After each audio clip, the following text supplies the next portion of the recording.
हिंदी का जो मैटर था वो मैंने सॉल्व कर दिया है। आपको ऐसे पिक्चर लेनी है अपने किसी भी सब्जेक्ट की, जो सब्जेक्ट आप पढ़ रहे हो उसको आपको ये देखिए बिना किसी चीज़ के। अब देखिए पूरा प्रॉपर इंग्लिश में है, लेकिन अभी इसमें क्या है, पूरा प्रॉपर हिंदी में। एक प्रकार का गुर्दे का रोग है, इसमें इंग्लिश में लिखा है किस प्रकार का रोग है। अगर आप बीएससी नर्सिंग के फर्स्ट सेमेस्टर में एडमिशन ले रहे हैं तो अभी से आपको टेंशन होना स्टार्ट हो गया होगा कि कैसे अपने नोट्स प्रिपेयर करना है, कैसे इंग्लिश को कवर करना है, क्योंकि इंग्लिश में ही आपका पूरा सिलेबस होता है बीएससी नर्सिंग। आपको कैसे कैसे पढ़ना है। देखिए अगर आप 5 महीने के अंदर आपको फुल सिलेबस कवर करना है, तो फुल सिलेबस कवर करने के लिए आप 1 यूनिट डेली आपको पढ़नी है। टेंशन होना बहुत ज़रूरी है, लेकिन इस टेंशन को ख़त्म कैसे करें, कैसे आप इस चीज़ को कवर करें, तो इस वीडियो में मैं आपको सारे स्टेप्स बताऊंगी कि कैसे आपको अपने नोट्स बनाने हैं, कैसे अपने 4 से 5 जो आपके सब्जेक्ट्स हैं उनको 6 मंथ के अंदर, और 6 भी नहीं 5 महीने आपको मिलेंगे, क्योंकि स्टार्टिंग का 1 महीना आपके इन्हीं सब चीज़ों में निकल जाएगा कि कॉलेज के रूटीन में ढलना, टाइम टेबल को मैनेज करना। ठीक है, आपके पास सिर्फ 5 महीने और सब्जेक्ट्स भी आपके पास 4 हैं जिनके ऑफिशियल एग्ज़ाम होंगे। तो किस तरह से कवर करना है, इंग्लिश को कैसे कवर करना है, सारी चीज़ें आपको मैं बिल्कुल पूरा इस वीडियो में बताने वाली हूँ। इस वीडियो को ध्यान में रखकर ही अपना 4 से 5 महीने तक का अपना पूरा रोड मैप बना लेना। ठीक है, तो सबसे पहले बात करते हैं कि आपके कौन कौन से सब्जेक्ट्स होते हैं। तो आपको पता ही है, एनाटॉमी, फिजियोलॉजी, मैंने आपको पहली वाली वीडियो में बताया था, फिर से मैं बता रही हूँ। 2 आपके मेन एग्ज़ाम होंगे। पहला एग्ज़ाम होगा आपका एनाटॉमी का और फिजियोलॉजी का, मिक्स आपका एग्ज़ाम होगा 75 मार्क्स का। दूसरा एग्ज़ाम होगा आपका मिक्स नहीं, मतलब आएगा तो अलग अलग, लेकिन होगा वो एक ही एग्ज़ाम। ठीक है, पेपर एक ही होगा, लेकिन आपको कॉपी भी 2 मिलेंगी और लिखना भी अलग अलग कॉपी में है। फिर आता है दूसरा एग्ज़ाम, वो है आपका सोशियोलॉजी एंड साइकोलॉजी का। ठीक है, अब इन 2 ऑफिशियल एग्ज़ाम होंगे। सब्जेक्ट्स कितने हैं, 4 सब्जेक्ट्स हैं। तो इन चारों सब्जेक्ट को कैसे कवर करना है, सबसे पहले मैं बताती हूँ कि मैंने एक नोट्स बनाने के लिए आपके एक चैनल बनाया है, वो चैनल मैं यहाँ पर पेस्ट कर रही हूँ। इस चैनल को जाकर सर्च करके सब्सक्राइब कर लो, क्योंकि सारा सिलेबस मैं कवर करने वाली हूँ। लाइक एनाटॉमी है, फिजियोलॉजी है, और मैंने कुछ क्लासेस अपलोड भी की हैं, आप डेमो क्लासेस जाकर वहाँ पर चेक कर सकते हो। ठीक है, और जो आपका सोशियोलॉजी है, साइकोलॉजी है, और इन सब के नोट्स भी मैं प्रोवाइड करने वाली हूँ, क्योंकि उन सब में बहुत बच्चों को बहुत सारी प्रॉब्लम्स आती हैं। देखिए प्रॉब्लम्स आती हैं, लेकिन फर्स्ट सेमेस्टर ही है जिसमें आपको थोड़ी टेंशन होगी, आप परेशान होगे, लेकिन बाद में आप सारा कवर कर लेते हो। बहुत ज़्यादा गर्मी है इस दौरान, और आज तो बहुत ज़्यादा है, लेकिन मुझे वीडियो अपलोड ही करना था हर हाल में, इसलिए मैंने सोचा कि गर्मी है तो क्या हुआ, गर्मी सर्दी मौसम, आप लोग मुझे पता है ये चीज़ें नोटिस नहीं करते हो, मतलब आपको फ़र्क नहीं पड़ता कि कोई बात नहीं, दी को पसीना आ रहा है, कोई बात नहीं, लेकिन मैं बोल तो एक्चुअली एक्यूरेट वर्ड बोल रही हूँ जो आपके लिए काम के हैं। तो इसलिए मैं चाहती हूँ वीडियो को लाइक कर दें और एक प्यारा सा सब्सक्राइब कर देना। मैं प्यारा सा कमेंट नहीं, सब्सक्राइब बोल रही हूँ, क्योंकि बच्चे बहुत सारे नए हैं मेरे चैनल पर और वो सब्सक्राइब के बिना ही वीडियो देखकर चले जा रहे हैं, इसलिए सब्सक्राइब कर देना। इन जो गर्मी में मैं थोड़ा सा वीडियो बना रही हूँ, तो ये मेरी मेहनत वसूल हो जाए और मेरे को भी मोटिवेशन मिले अपनी नेक्स्ट वीडियो के लिए। तो आपको पता ही है कि आपके सोशियोलॉजी एंड साइकोलॉजी थोड़ा सा आपके दिमाग के ऊपर से जाने वाला है, तो इसलिए मैं सोशियोलॉजी को बहुत ही ईजी एक्सप्लेन करने वाली हूँ अपने उस चैनल पर, जो कि मैंने यहाँ पर पेस्ट किया था। जाके सर्च कर लें, मैं नीचे डिस्क्रिप्शन बॉक्स में उसका लिंक दे दूँगी, बस डिस्क्रिप्शन बॉक्स में क्लिक करना है, नीचे आपको स्क्रॉल करोगे तो वहाँ पर सब्सक्राइब कर देना, ईजिली आप सब्सक्राइब कर पाओगे। ठीक है, चलिए अब बात करते हैं। सबसे पहले बात करते हैं कि मैंने देखिए सब्जेक्ट्स जो हैं आपके, देखिए चारों एक साथ ही पढ़ने पड़ेंगे आपको। फंडामेंटल ऑफ नर्सिंग भी आपको पढ़ना पड़ेगा, नोट्स बनाने पड़ेंगे, लेकिन वो आपका उसका मेन एग्ज़ाम नहीं होगा, लेकिन आप पढ़ना उसको भी पढ़ना। ठीक है, तो बात करते हैं कि आपको इंग्लिश को हिंदी में कैसे ट्रांसलेट करते हैं। आपका यही आपका मेन यही है ना कि मैम इंग्लिश में बहुत प्रॉब्लम होती है, हिंदी हमसे आती है, हम हिंदी में अपने अभी तक एग्ज़ाम दिए, इंग्लिश में हमने कोई एग्ज़ाम नहीं दिया। तो देखिए हिंदी के लिए आपको क्या करना है, सबसे पहले तो आप जब अपना कोई भी बुक्स खरीदें तो आप उसको, पहले तो मैंने आपको बताया था कि आपको कौन सी बुक्स खरीदनी है, मैंने वो पूरा एक्सप्लेन किया था।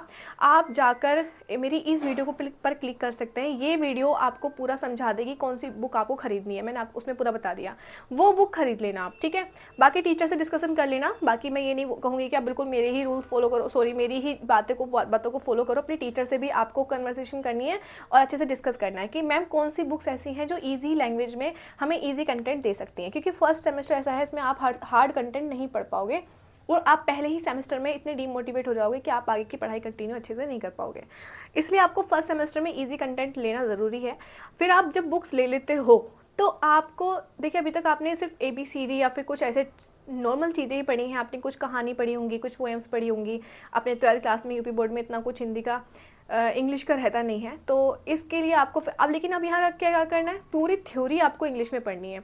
आपको लगता होगा कि जो हमने बुक्स, जो पोएम्स हमने इतनी हार्ड लैंग्वेज में अपने 12th क्लास में पढ़ी हैं तो ऐसा ही होता होगा, लेकिन ऐसा होता नहीं है एक्चुअल में। रियलिटी कुछ और होती है। आपको ईजी ही यहाँ पर आपको मिलता है और आप इजीली उसको कवर भी कर लेते हो। इतनी ज़्यादा ग्रामर आपकी यूज़ नहीं होती है, आपकी इतनी ज़्यादा ग्रामर यूज़ नहीं होती है आपके BSc नर्सिंग में, तो इसलिए आपको इस चीज़ को दिमाग से निकाल देना है। आपको प्रॉब्लम होने वाली है सिर्फ और सिर्फ स्टार्टिंग के 2 से 3 महीने। जब आपका इंटरनल पहला एग्जाम होगा तब आपको समझ में आ जाएगा किस तरह से आपको लिखना है। ट्रांसलेट की बात अगर हम करें तो अगर आपको हिंदी समझने में प्रॉब्लम होती है, ठीक है, इंग्लिश समझने में प्रॉब्लम होती है, तो जब आपके सामने कोई भी पैराग्राफ है, कोई भी एक यूनिट है, देखिए हम ऐसा ही करते थे जब मेरा फर्स्ट सेमेस्टर था, तो मैं यही करती थी क्योंकि मैं अपने 12th क्लास में इंग्लिश में टॉपर रही हूँ, मुझे अच्छी खासी इंग्लिश आती है। लेकिन फिर भी अगर हम पूरा थ्योरी पढ़ना है तो उसमें तो भाई चाहिए आपको ट्रांसलेटर, क्योंकि आप लोग इतनी जल्दी किसी भी चीज़ में नहीं ढल सकते, टाइम लगता है किसी भी चीज़ में थोड़ा ढलने में। तो हम यही करते थे, जब पूरा पेज हमारे सामने आता था और हम अपने टेस्ट की प्रिपरेशन करते थे या फिर इंटरनल एग्जाम्स की प्रिपरेशन करते थे, उस पूरे फ़ोटो को, देखिए मैं अपना फ़ोन लेती हूँ, मैं अपना दूसरा फ़ोन लेती हूँ। आपको क्या करना है, ट्रांसलेटर वैसे तो होते हैं, आपको गूगल खोलना है, ठीक है, गूगल खोलना है आपको, ओके, ठीक है, यही करना। लेकिन अभी तो AI का ज़माना है, अभी जब तो उस टाइम पे AI इतना था भी नहीं। आपको यहाँ पे ये ट्रांसलेट दिखाई दे रहा ना, यहाँ पर ट्रांसलेट पर क्लिक करना है और यहाँ ट्रांसलेट पर आपको कोई भी एक चीज़ उठा लेनी है। इसमें मिलेगा कुछ ऐसा, इस बुक में ऐसा कुछ नहीं मिलेगा। ओ मेरी डॉल गिर गई प्यारी सी बेबी, कोई बात नहीं, ये बहुत परेशान करती है। पैथोलॉजी की हम बुक ले लेते हैं, ठीक है, ये आपका 3rd सेमेस्टर का है, ठीक है। तो पैथोलॉजी का हम पहला पेज उठाएंगे, इंट्रोडक्शन वाला, जिसमें हमारा जो यूनिट है किडनी एंड यूरिनरी ट्रैक्ट, इसका हम फोटो लेंगे, ठीक है। इसका हम फोटो लेते हैं, कैसे ट्रांसलेट करना है आपको इंग्लिश में हिंदी में, ये देखिए, बिना किसी चीज़ के। अब देखिए पूरा प्रॉपर इंग्लिश में है, लेकिन अभी इसमें क्या है, पूरा प्रॉपर हिंदी में, ठीक है, पूरा प्रॉपर हिंदी में है, ठीक है। ये पूरा इंग्लिश में है और ये पूरा हिंदी में है, पूरा हिंदी में। अभी आपको क्या करना है, इंग्लिश में तो लिखना है आपको एग्जाम में, समझ लीजिए। समझने के लिए मैंने आपको बताया कि इंग्लिश को ऐसे समझना है। अभी इसमें glomerulonephritis is a type of kidney disease, अब इसमें इसी को ट्रांसलेट करके दे दिया है, ग्लोमेरुलोनेफ्राइटिस एक प्रकार का गुर्दे का रोग है। अब आपको समझ में आ जाएगा। अब इसमें इंग्लिश में लिखा है किस प्रकार का रोग है, गुर्दे का। अब आपने किडनी नहीं पढ़ी, गुर्दा पढ़ा था, तो आपको समझ में आ गया कि किडनी यहाँ पर किस बात को रिलेट कर रही है। इसमें गुर्दे के अंदर स्थित ग्लोमेरुलाई क्षतिग्रस्त हो जाते हैं। अब आपको पता है ग्लोमेरुलाई क्या होती है, ठीक है, आपके जो ब्लड को फिल्टरेशन के लिए जो वर्क करती है, आपकी किडनी में जो अपने उसकी स्ट्रक्चर भी देखी होगी ग्लोमेरुलाई की, वो क्या हो जाती है, क्षतिग्रस्त हो जाती है, यानी कि डैमेज हो जाती है, इफेक्ट हो जाती है, इन्फेक्शन हो जाता है। जैसे कि इसमें लिखा है the glomeruli inside kidney are damage हो गई।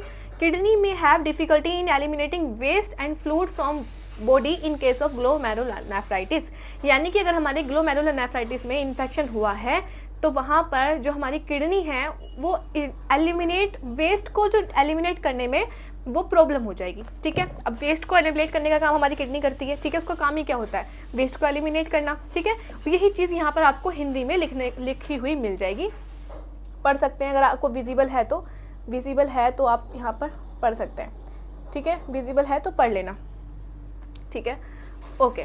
तो अभी इसमें लिखा है कि ग्लोमेरुलोनेफ्राइटिस एक स्थिति में गुर्दे शरीर की अपशिष्ट और तरल पदार्थ को बाहर निकालने में कठिनाई का सामना करना पड़ सकता है। अब आपको समझ में आ गया ना, ठीक है। तो हिंदी का जो मैटर था वो मैंने सॉल्व कर दिया है। आपको ऐसे पिक्चर लेनी है अपने किसी भी सब्जेक्ट की, जो सब्जेक्ट आप पढ़ रहे हो उसको आपको समझना है, लेकिन आपको हिंदी में लिखने की प्रैक्टिस करनी है। ऐसा नहीं है कि हिंदी में पढ़ रहे हो तो हिंदी में लिख कर आ जाओ, हिंदी में नहीं लिखना है, कोई व्हाट्सएप लैंग्वेज नहीं लिखनी है, इंग्लिश टू इंग्लिश बात करनी है, इंग्लिश टू इंग्लिश लिखनी है आपको, और इस तरह से लिखनी है। बहुत ही ईजी लैंग्वेज होती है, बस आपको समझना क्या पड़ता है, जो ऑर्गन है, पार्ट्स हैं, वो कैसे वर्क कर रहे हैं, वो कहाँ स्थित है। इज दा का ही इसमें यूज़ होता है, इसमें ऐसा नहीं है हैव, हैज़ बीन, कुड, कैव, सीन, कुछ भी यूज़ नहीं होता है, ना ही बस इसमें फुल फॉर्म की बस थर्ड हो सकती है कि हाँ उसने क्या काम किया, ईडी लग सकता है, कुछ भी इसमें ऐसा नहीं है कि इसमें विल हैव लगेगा, विल हैड लगेगा, हैड का यूज़ होगा, कुछ भी नहीं होता है इसमें ऐसा। बस अगर इसमें बताया कि हाँ वो डैमेज हो जाती है, डैमेज, बस बात खत्म। Difficulty in eliminate the waste material and fluids, बस इतना है। सारी बस इसमें जो टर्म्स हैं उनको याद करना है, कुछ भी ऐसी इंग्लिश नहीं होती है, ठीक है। अभी हमने वो की चीज़ क्लियर कर दी है जो आपको एक्चुअल में चाहिए थी, ठीक है। अभी आपके पास कुछ और ऐसा डाउट, जो मैं पहले ध्यान लगा लेती हूँ, कोई ऐसा डाउट तो नहीं रह गया है इंग्लिश में कैसे कवर करना है, कैसे 5 सब्जेक्ट कवर करने हैं, इसके बारे में बात कर देती हूँ। तो देखिए 4 सब्जेक्ट हैं। पहली बात तो अपने नोट्स बनाना बिल्कुल मत भूलना, आप नोट्स को इग्नोर मत करना, क्योंकि आपको थोड़ा लास्ट टाइम पे प्रॉब्लम हो सकती है। नोट्स आपके लिए बहुत बहुत ज़्यादा यूज़फुल होते हैं। नोट्स बना के चलोगे तो आपके मेन एग्ज़ाम के लिए प्रॉब्लम जो है वो ख़त्म हो जाएगी, मेन एग्ज़ाम में आपका जो है काम आसान हो जाएगा, ठीक है। मेन एग्ज़ाम के लिए बहुत यूज़फुल है आपके नोट्स। बाकी अगर आप सोच रहे हैं कि नोट सेट के लिए वही नोट्स यूज़ हो जाएंगे, तो नहीं, नोट सेट के लिए आपको अलग से नोट्स बनाने पड़ेंगे, और वो अलग ही कॉन्सेप्ट होते हैं, वहाँ पर आपको इतनी थ्योरी पढ़ने की नीड नहीं होती, कॉन्सेप्ट समझने की नीड होती है, ठीक है। तो अभी ये हो गया। और जो आपको कैसे कैसे पढ़ना है, देखिए अगर आप 5 महीने के अंदर आपको फुल सिलेबस कवर करना है, तो फुल सिलेबस कवर करने के लिए आप 1 यूनिट डेली आपको पढ़नी है। मैम तो आपको 1 यूनिट कंप्लीट कराएंगे 1 हफ्ते में। जब वो यूनिट कंप्लीट हो जाए, मैम को बोलना है। देखिए आप खुद से तो नहीं बोलोगे, लेकिन फिर भी मैं बोल रही हूँ, अगर आप मेरे स्टूडेंट हैं, मेरे सब्सक्राइबर्स हैं, देखिए बहुत पसीना आ रहा है। मैं इस टाइम पर अपना पूरा इलेक्ट्रोलाइट्स बहा चुकी हूँ, क्योंकि मेरे रूम में AC नहीं है एक्चुअल में, और जब मैं पंखा चलाती हूँ तो मेरे माइक में थोड़ा सा आवाज़ आता है, वो मुझे बिल्कुल भी पसंद नहीं है। इसलिए मैं चाहती हूँ कि आप मेरी वीडियो को लाइक करें और इतना सपोर्ट करें कि मैं एक AC लगवा पाऊँ और पीछे डिजिटल बोर्ड पर आपको समझा पाऊँ। ये भी मेरा एक छोटे से सपनों में से एक बड़ा सपना है, बड़े सपनों में से एक छोटा सा सपना है डिजिटल बोर्ड का। तो वो पूरा आप ही करा सकते हो। मुझे आपसे पूरी उम्मीद है कि आपने वीडियो को लाइक भी किया होगा, चैनल को सब्सक्राइब भी किया होगा, और एक प्यारा सा कमेंट भी किया होगा। अभी बात करते हैं कि पूरा सिलेबस आखिर 5 महीने में हम कैसे पढ़ सकते हैं। तो देखिए पूरा सिलेबस पढ़ने के लिए आपको क्या करना है, अपनी जो यूनिट आप कंप्लीट कर लोगे, देखिए आपको डेली पढ़ाया जाएगा कॉलेज में, आपकी कोई छुट्टी नहीं होने वाली है। तो 4 यूनिट तो आपको एक्चुअल में पढ़ाई जाएंगी, 5 भी सब्जेक्ट आपको पढ़ाया जाएगा। आपको फंडामेंटल के नोट्स बनाते रहना है, क्लासेस लेती रहना है, ठीक है। लेकिन टेंशन नहीं लेनी है उसकी। टेंशन किसकी लेनी है? एनाटॉमी, फिजियोलॉजी, सोशियोलॉजी, साइकोलॉजी की। उनके PYQ भी मैं अपलोड करूंगी। PYQ कैसे कैसे क्वेश्चंस पूछे जाते हैं और कैसे लिखना है एग्जाम में, सभी कुछ बताऊंगी। बस इस चैनल को सब्सक्राइब करके रखना। सारा जो आपका प्रॉब्लम है वो मैं यहाँ पर सॉल्व कराती रहूँगी। लेकिन करना क्या है, बस एक ही शर्त है, चैनल को सब्सक्राइब नहीं करके रखोगे तो क्या होगा, मैं अगली नोटिफिकेशन आपको तक कैसे पहुँचेगी? बिना सर्च करे तो फिर मैं नहीं आऊँगी ना, और भूल गए मेरा नाम तो फिर, है ना। इसलिए चैनल को सब्सक्राइब कर लेना। बाकी अभी बात करते हैं कि आपको जब आपकी मैम पूरी यूनिट पढ़ा देंगी, 1 हफ्ते में मान लीजिए पूरी यूनिट कंप्लीट हो गई है, मैम को बोलें कि मैम हमारा फर्स्ट सेमेस्टर है, आप हमारे नंबर चाहे 0 आए, आप हमसे टेस्ट लीजिए। मैम आपका खुद टेस्ट लेंगे, अगर अच्छी टीचर है तो। टेस्ट जब लेंगी मैम है या सर हैं, टेस्ट जब लेंगे तो आपका जो पूरा रिवीजन हो जाएगा उस यूनिट का, और आप कितना हल्का महसूस करेंगे उस यूनिट का टेस्ट देने के बाद। आपको तब पता चलेगा जब आप टेस्ट दोगे पढ़कर। टेस्ट कैसे देना वो भी मैं बताऊंगी। टेस्ट अगर हो तो मुझे कमेंट करना जब टेस्ट आपके होने स्टार्ट हो जाए, ठीक है। तो आप जब पूरा पढ़ेंगे उस टेस्ट के लिए और टेस्ट देंगे, चाहे आपके टेस्ट में किसी से कम नंबर आए या फिर कम ही नंबर आए, 5 नंबर आए, लेकिन आपने पढ़ा तो आपको समझ में आ गया। देखिए फर्स्ट सेमेस्टर में इन चीज़ों को इग्नोर नहीं करना है, टेस्ट को, इंटरनल एग्जाम्स को, नोट्स को, ठीक है, और अपनी इंग्लिश समझने को। अगर इसी सेमेस्टर में आप ये मिस्टेक करते हो तो नेक्स्ट के आगे के जो सेमेस्टर हैं उनमें आप फिर वही बैक बेंचर बन के रह जाओगे। आप आगे वाली लाइफ में कुछ नहीं कर सकते, क्योंकि आपका जो सफ़र है वो फर्स्ट सेमेस्टर तक ही नहीं है लिमिट। आपको और भी आगे जाना है, आपको और भी प्रिपरेशन करनी है। तो ये तो सिर्फ एक जरिया है, आपको सिर्फ अपनी डिग्री लेनी है, इसलिए आपको पढ़ना है। लेकिन डिग्री लेनी है तो आपको BSc नर्सिंग की, लेकिन पढ़ना इसलिए है क्योंकि आपको जब आगे के एग्ज़ाम देने हैं वो इसी सिलेबस से आने वाले हैं, तो जो यहाँ के थ्योरी एग्ज़ाम है इनको आप पढ़ो, लेकिन मार्क्स के लिए मत पढ़ो। अपने कॉन्सेप्ट क्लियर करते चलो, आप खुद समझते चलो। मार्क्स के लिए अगर भागोगे पीछे तो कुछ नहीं मिलने वाला है। आप वो वाली जो लाइफ आने वाली है ना आपकी आगे, नर्सिंग ऑफिसर, RRB सुपरिटेंडेंट की, और स्टाफ नर्स की, CHO की, जो भी जॉब्स हैं आपकी, और 10 गवर्नमेंट जॉब्स में एक वीडियो बनाने वाली है, प्रॉपर वो जाके देख लेना कौन कौन सी 10 गवर्नमेंट जॉब है जिनके लिए आप प्रिपरेशन कर सकते हो और जिसके लिए आप नर्सिंग कर रहे हो, ठीक है। तो ये था मेरा वीडियो। आपको आई होप अभी समझ में आ गया होगा इंग्लिश को कैसे ट्रांसलेट करना है, कैसे अपने नोट्स बनाने हैं, और कैसे अपना जो रूटीन है वो रखना है, और कैसे अपने 5 सब्जेक्ट को 4-5 महीने में कवर करना है। मैंने बताया ना कि आपको टेस्ट ज़रूर लेने हैं, टेस्ट लेना है, सारी यूनिट्स अपनी पढ़ती चलना है, कोई भी कुछ भी इग्नोर नहीं करना है। बाकी कोई और डाउट हो, कन्फ्यूज़न हो तो आप मुझे नीचे कमेंट बॉक्स में बता देना, बहुत ही ईजी लैंग्वेज में मैं आपको समझा दूँगी। बाकी मिलते हैं मेरी नेक्स्ट वीडियो में। नोट्स कैसे बनाए मैंने एक वीडियो बनाया हुआ है, अपने चैनल पे जाके चेक कर सकते हैं। फर्स्ट सेमेस्टर का पूरा सिलेबस मैंने डाल रखा है, अपने चैनल पे जाके चेक कर सकते हैं। कोई भी प्रॉब्लम हो आप मुझे बता देना। फर्स्ट सेमेस्टर से रिलेटेड ये चैनल आपके लिए बहुत यूज़फुल है, इस बात की गारंटी मैं देती हूँ। थैंक यू सो मच, मिलते हैं मेरी नेक्स्ट वीडियो में, तब तक के लिए बाय बाय।